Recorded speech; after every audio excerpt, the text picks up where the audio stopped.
Assalamualaikum warahmatullahi wabarakatuh.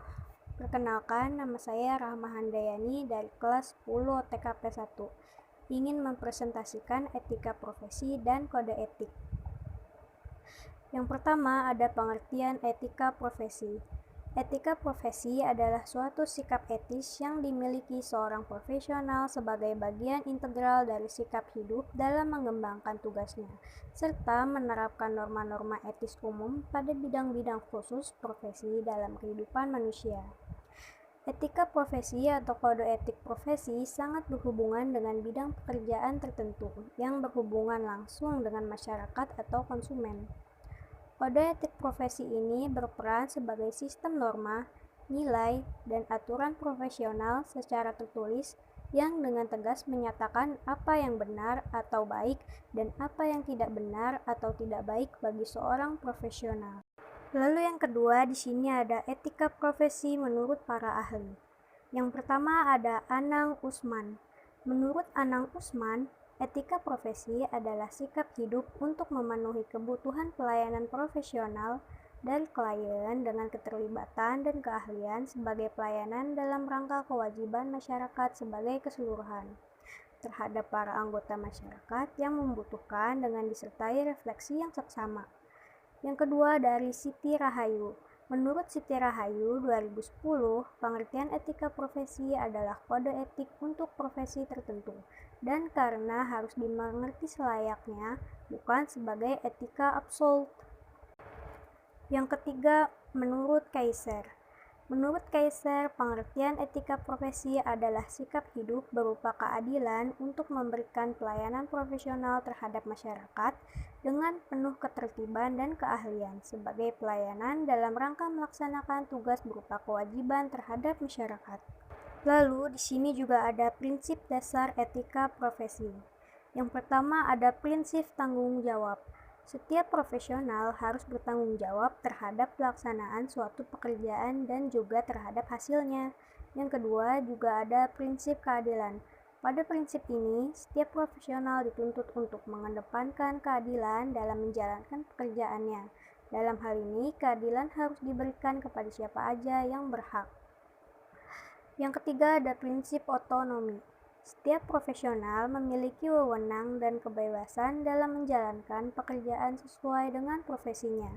Artinya, seorang profesional memiliki hak melakukan atau tidak melakukan sesuai dengan pertimbangan kode etik profesi. Yang keempat ada prinsip integritas moral.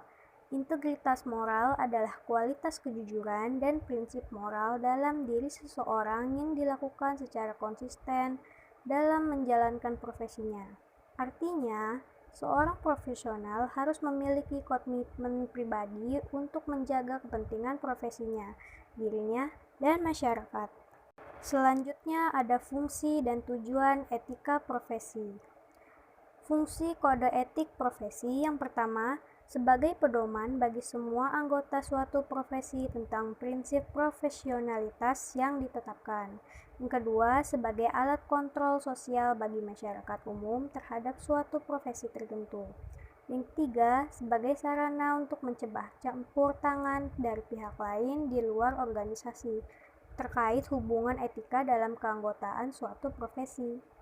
Lalu yang kedua ada tujuan etik profesi. Yang pertama, untuk menjunjung tinggi martabat suatu profesi.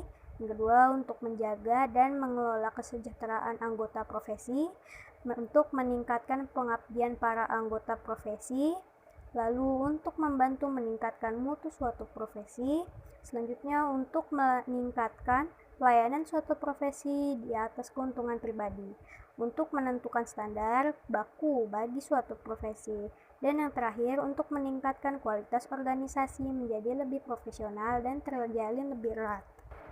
Yang terakhir, di sini ada contoh etika profesi. Sebagai contoh, kita dapat mengambil etika profesi kedokteran yang mengatur prinsip-prinsip moral dan etika menjalankan kegiatan kedokteran. Berikut ini contoh etik profesi kedokteran secara umum. Yang pertama ada kewajiban dokter. Ada memberikan pelayanan medis sesuai dengan standar prosedur operasional serta kebutuhan medis pasien, lalu memberikan rujukan bagi pasien ke dokter lain yang memiliki keahlian yang lebih baik bila diperlukan, lalu menjaga kerahasiaan pasien bahkan setelah pasien tersebut meninggal dunia. Lalu di sini ada larangan bagi dokter. Yang pertama, memuji kemampuan atau keahlian diri sendiri. Kedua, ucapan atau tindakan yang dapat melemahkan daya tahan pasien. Lalu yang terakhir, mengumumkan dan melakukan suatu teknik kedokteran yang belum diuji kebenarannya. Demikian yang dapat saya sampaikan, kurang lebihnya mohon maaf. Wassalamualaikum warahmatullahi wabarakatuh.